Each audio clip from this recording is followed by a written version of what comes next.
नमस्कार दोस्तों, उम्मीद करते हैं आप सब अच्छे होंगे, स्वस्थ होंगे और अपने पढ़ाई में मस्त होंगे। दोस्तों, आज के इस वीडियो में हम बात करेंगे कि जो केवीएस की जो अपकमिंग वैकेंसी आ रही है 2025 में, क्या उसके पैटर्न में कोई बदलाव हो रहा है, क्या उसके एलिजिबिलिटी में कोई बदलाव हो रहा है, उसी पे हम आपको पूरा समझाएंगे।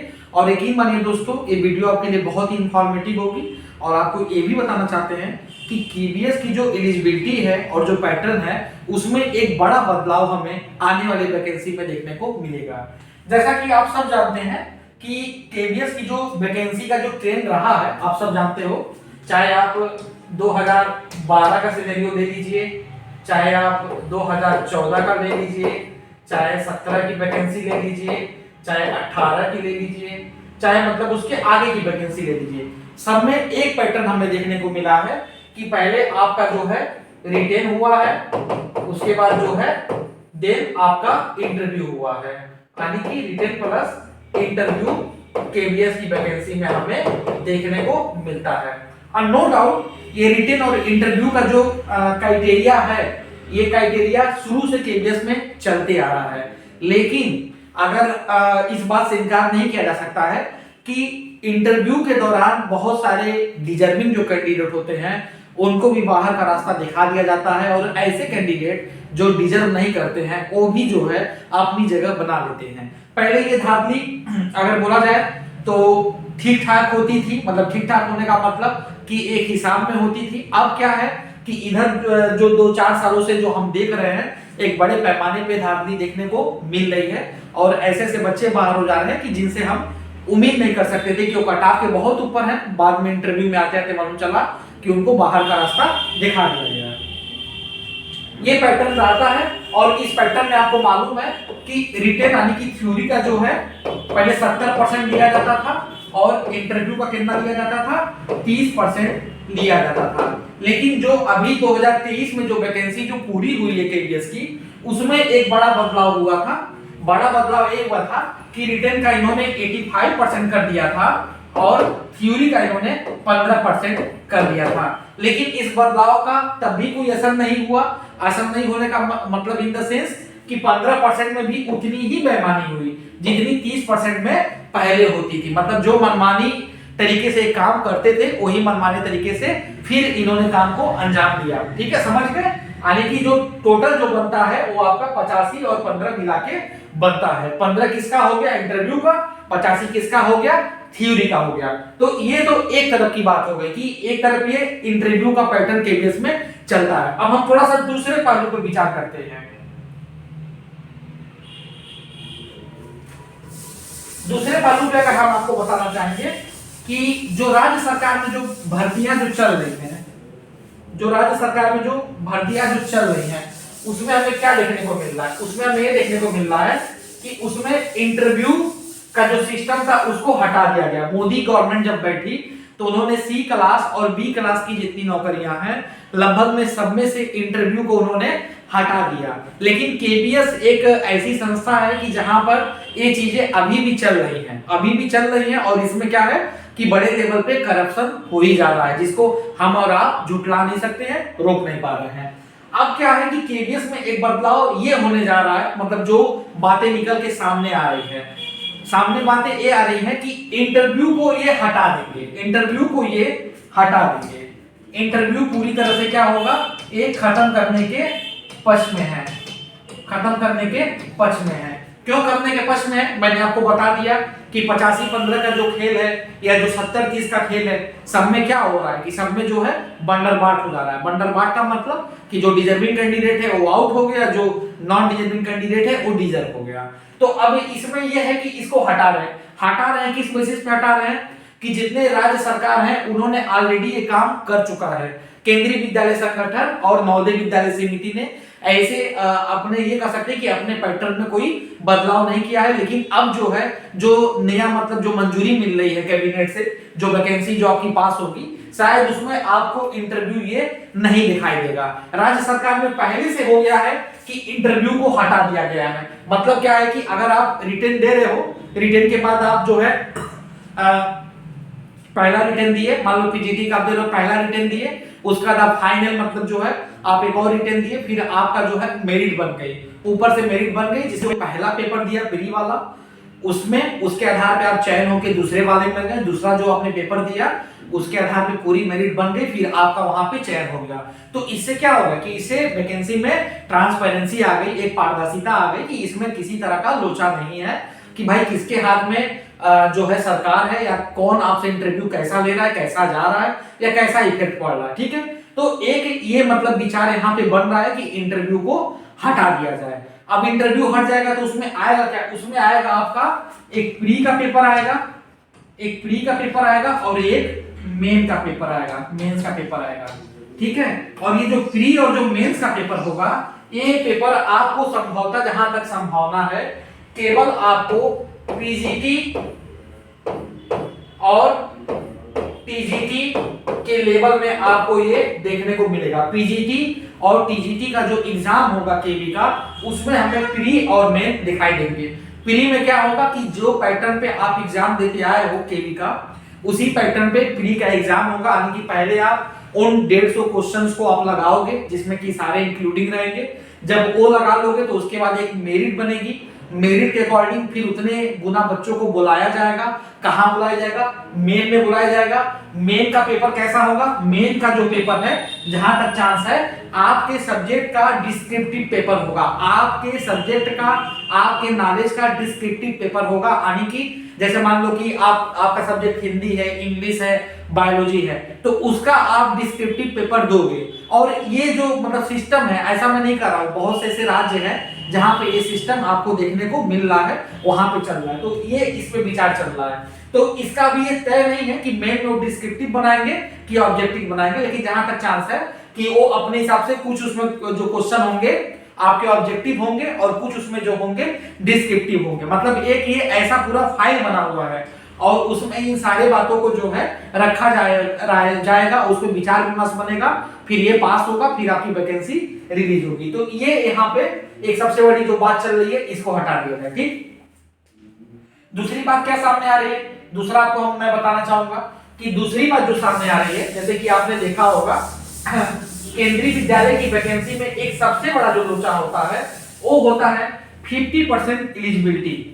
एक होता है यहाँ पे 50% एलिजिबिलिटी वाला जो क्राइटेरिया होता है, ये यहाँ पे बहुत ज्यादा फंसता है। जैसे आपने बहुत बच्चों का सुना होगा कि मालूम चला बंदा इंटरव्यू में गया तो उसका ओवरऑल जो है 50% नहीं बन रहा था, तो उसको क्या हुआ, उसको बाहर का रास्ता दिखा दिए। जो सब्जेक्ट था उसमें 50% नहीं बन रहा था, तो उसको भी क्या किए, उसको भी बाहर का रास्ता दिखा दिए। तो एक ये बड़ा इशू रहा है 50% का। बहुत सारे बच्चे कोर्ट भी गए थे इसके मतलब अगेंस्ट कि सर ये 50% का ये इशू क्या है। बहुत से राज्य सरकार में इसको नहीं काउंट किया जाता है, या काउंट किया जाता है तो आपका पीजी में होना चाहिए, अगर यूजी में नहीं है तो पीजी में होना चाहिए, एक समान कानून क्यों नहीं हो पा रहा है। ठीक है, तो बहुत बच्चे कोर्ट भी गए थे। तो ये जो 50% वाला जो इशू है, केबीएस का ओनली ड्रामा 50% वाला इशू है कि 50% आपका फर्स्ट ईयर में भी होना चाहिए, सेकेंड ईयर भी होना चाहिए और आपका थर्ड ईयर भी होना चाहिए। तो इसको जो है ये पूरी तरह से ये हटाने के पक्ष में है। 50% की एलिजिबिलिटी रहेगी, लेकिन वो क्या होगी, वो एलिजिबिलिटी जो आपको देखने को मिलेगी वो रहेगी आपकी या तो आपके ग्रेजुएशन में रहे, या तो आपकी ग्रेजुएशन में रहे, ठीक है, मतलब यूजी में रहे, या फिर आपके पीजी में रहे। मतलब 50% एटलीस्ट आपका या तो पीजी में होना चाहिए, अगर पीजी में नहीं है सॉरी अगर यूजी में नहीं है तो आपका पीजी में होना चाहिए। तो एक इसकी बात चल रही है कि अगर कोई कैंडिडेट है जिसका ग्रेजुएशन में 50% नहीं है, 49% ही है, और उसने अगर पीजी किया है और पीजी में अगर उसका 50% के एबव है, तो उसको भी हम अपने क्राइटेरिया में शामिल करेंगे, उसका भी एग्जाम कराएंगे, कंडक्ट कराएंगे, और वो भी जो है उस वैकेंसी में बराबर का हिस्सेदार होगा। तो एक ये बड़ा इशू है 50% इशू वाला, एलिजिबिलिटी वाला, जो कि इस पे भी विचार चल रहा है कि यूजी और पीजी में से किसी एक में होना चाहिए। और जो इनका जो कंसर्न सब्जेक्ट है, कंसर्न सब्जेक्ट वाला ये वाला जो इशू है, ये शायद इसको जो है हटा देंगे, पूरी तरह से हटा देंगे कि ऐसा मतलब आपको देखने को नहीं मिलेगा। तो ये दो चीजें बताएं। तीसरी चीज जो यहां पे सामने आ रही है, एक एक करके मैं आपको बताते जा रहा हूं।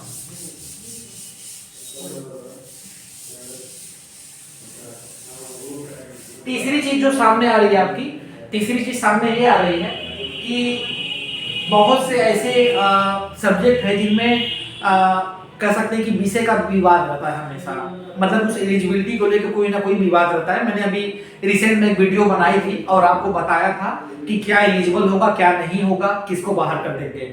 तो उन विषयों के मतलब समझ जाइए कि अगेंस्ट यहाँ पे एक प्रारूप बन रहा है, एक नया प्रारूप तैयार हो रहा है, जिसमें ये हो रहा है कि ऐसे मतलब सब्जेक्ट जहां कंसीडर किए जाते हैं या जहां नहीं किए जाते हैं, उन सब पे मतलब एक बार विचार चल रहा है कि इनको भी एज ए कंसीडर कर लिया जाए। जैसे कुछ डिप्लोमा डिग्री धारक है, कुछ ऐसे हैं कि जिनका कंप्यूटर में कोई और भी डिग्री है तो वो भी एलिजिबल होते हैं, कुछ ऐसे हैं कि जिनका बायोलॉजी के अकॉर्डिंग कोई ऐसी डिग्री है जो कि इनको एलिजिबल नहीं किया जाता है तो उनको भी एलिजिबल किया जाए, जैसे कि इन्वायरमेंटल साइंस, जेनेटिक्स वगैरह कुछ सब्जेक्ट हैं। तो इसमें भी एक मतलब बड़ा काम चल रहा है कि इनको भी जो है वहां पे शामिल कर लिया जाए। तो ये मैंने आपको 3 यहाँ पे आपको ऐसे क्राइटेरिया बताएं जो केवीएस में चल रहे हैं, जिसमें जो सबसे बड़ा मैंने बताया पैटर्न में बदलाव हो सकता है कि इस बार से आपको जो है इंटरव्यू देखने को नहीं मिलेगा, और ये होना भी नहीं चाहिए मेरे हिसाब से, क्योंकि एक टीचर की जो दक्षता होती है आप एक इंटरव्यू में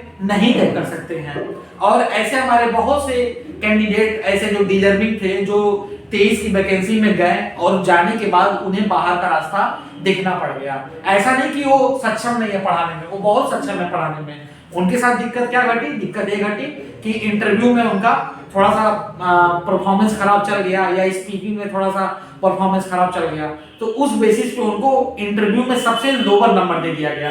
अब जैसे मान लो कोई नॉन डिजर्विंग कैंडिडेट है, वो गया, वो 60 में 58 नंबर पा गया, और मान लो आप बहुत डिजर्विंग कैंडिडेट हो, आपने बहुत बढ़िया से आपने पेपर भी निकाला, बहुत अच्छे मार्क्स हैं, और उसके बाद आप गए जब इंटरव्यू में तो आप वहां पे जो है 22 नंबर पा गए, 60 में आप 22 नंबर पा गए। तो इसमें और इसमें डिफरेंस है कि नहीं? बहुत डिफरेंस है।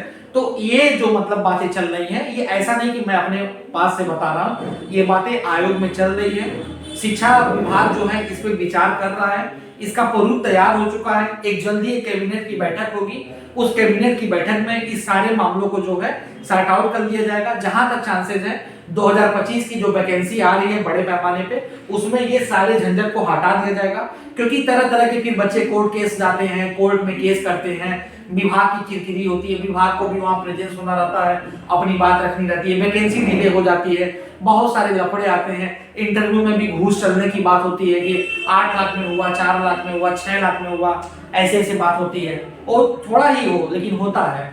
और इतने सारे चीजों के बाद क्या होता है कि फिर वो वैकेंसी क्या होती है, कचड़ा आ जाती है, मतलब खराब हो जाती है। तो यही सबको देखते हुए शायद ये सब चीजें हट जाए। तीसरा जो मैं आपको चेंज बता रहा हूँ वो बहुत बड़ा चेंज है।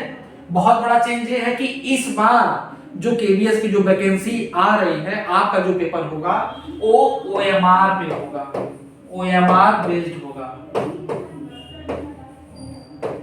अब ये मत पूछना क्यों, क्योंकि जिस तरह से एनडीए का पेपर आउट हुआ है, यूजीसी नेट का आउट हुआ, उसके बाद कैसे क्या क्या मतलब और भी पेपर आउट होते गए, कितना मतलब किरकिरी हुआ सरकार का। तो जहां तक मतलब संभव चांसेस है कि इस बार हो सकता है कि पेन पेपर मोड में ये पेपर आपके कंडक्ट कराया जाए। जैसे एकलव्य मॉडल रेसिडेंशियल विद्यालय का जो पेपर था वो भी मेरे हिसाब से, शायद मेरे ख्याल से आपका ओएमआर पे ही हुआ था। तो जहां तक चांसेस है इस बार ओएमआर पे ही आपका पेपर कराया जाए, इसलिए क्योंकि ये पुराने पैटर्न पे जाने का मतलब होता है कि धांधली को रोकना और थोड़ी सी मतलब ट्रांसपेरेंसी को रखना। जैसे केवीएस की जो 2022 की वैकेंसी थी, बहुत सारे उसमें नकल का भी इशू आ गया, लाइब्रेरियन से लेके आपके ये जो पीआरटी के जो बच्चे थे सब में आ गया। तो ये इशू हट सकता है, हो सकता है कि ओएमआर पे ये मतलब पेपर कराएं। तीसरा जो मैंने आपको बताया, एक चीज और मैं आपको बताना भूल गया कि जो पीआरटी की जो वैकेंसी है, पीआरटी वाला वो सेम मतलब फॉलो हो सकती है। पीआरटी की वैकेंसी सेम फॉलो का मतलब कि वो टीजीटी पीजीटी के अकॉर्डिंग मतलब वो फॉलो अप हो सकती है, नहीं तो नहीं हो सकती है। नहीं होने का मतलब हो सकता है कि आपका एक ही पेपर कंडक्ट कराया जाएगा, उसके बाद आपकी जो है वहां पे लिस्टिंग कर दी जाएगी आपके मेरिट के अकॉर्डिंग। तो ये आपको मैंने क्लियर कट बता दिया। 2025 आने वाला है, वैकेंसी भी आपको बहुत जल्द देखने को मिलेगी, तो आप अच्छे से तैयारी करो, मन लगा के तैयारी करो। आज के लिए इतना ही।